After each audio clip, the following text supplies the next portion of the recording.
Dear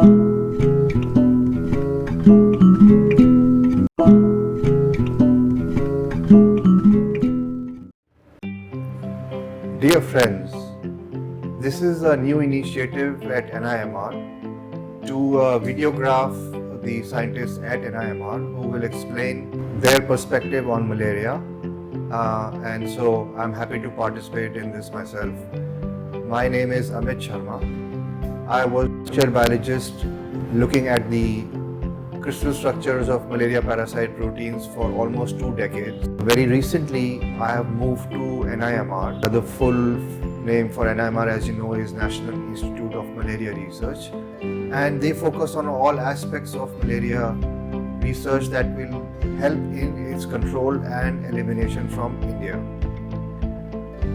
Over the past 2 decades in my laboratory, we were able to identify several proteins from a particular malaria parasites which we feel are immensely druggable.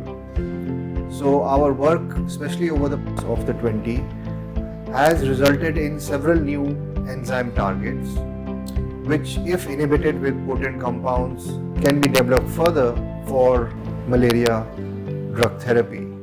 Now these compounds are necessarily discovered by chemists and also developed by medicinal chemists, and therefore we had a very integrated program where we had experts in many disciplines of who worked with us and continue to work with us in order to push these enzyme targets as future targets of anti-malarials. After I've moved to NIMR, I am now having to think about much bigger scale of science that deals with operational research, translational research, as well as basic research. And in this context, I'm really delighted to be here and to be part of this great organization. As you know, NIMR has 10 field units, and we may be looking at to expand them to more. They are in endemic regions and other regions where we can collect samples, analyze them. And one of the key thrusts that I want to push for is genomics as well as proteomics tools in molecular biology that can be used for research at NIMR and its field units. We have identified several key, and these themes of research will be used almost over the next decade, and they will really help us understand and also push us forward towards malaria elimination, which is a goal for the government of India by 2030.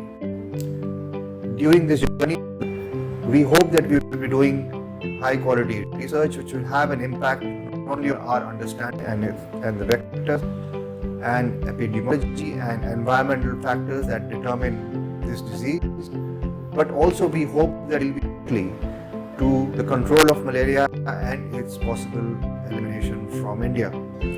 In this endeavor, my friends, I seek your support, and please feel free to contact us at NIMR if you have ideas or suggestions. In addition to information from our scientists at NIMR, we will be routinely uploading tutorials from workshops and courses and trainings that NIMR does for scientists from India as well as outside India. These workshop videos will be very useful to train the next generation of scientists, young scientists who are interested in malaria. The aim here is to disseminate information to the greater scientific community, but also to the general masses, so that they are empowered to first and foremost understand malaria as a disease, and then secondly to contribute themselves towards its control. If you want to understand a disease, you need to know the science behind it, the factors that drive the disease, but in addition, you need to know what can be done by a governmental system in terms of controlling it, but also how an individual, a normal citizen of India, can contribute towards his or her own health. Many measures can be taken by people which does not require governmental controls, and therefore part of the idea behind these video series would be to disseminate information and empower the people who suffer from malaria and others who are concerned about malaria. Now, malaria is a complex disorder. It has stayed with human civilization for as long as human civilization has existed, and perhaps for a lot longer.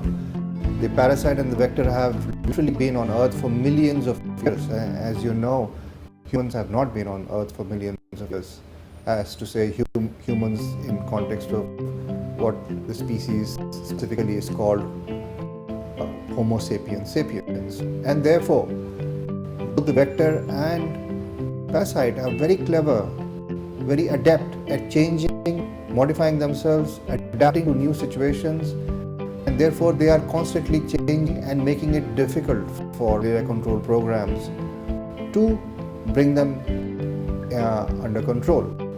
Nonetheless, science has drastically decreased the incidence of malaria worldwide, and in some regions of India, the reductions have been close to 90%, including some parts of India where there are more than 50 to 80%. These controls and gains have been tremendous and are a matter of pride for the malaria community and for public health systems in India and across the world. However, please be aware that unless continued control measures are in place, malaria can resurge.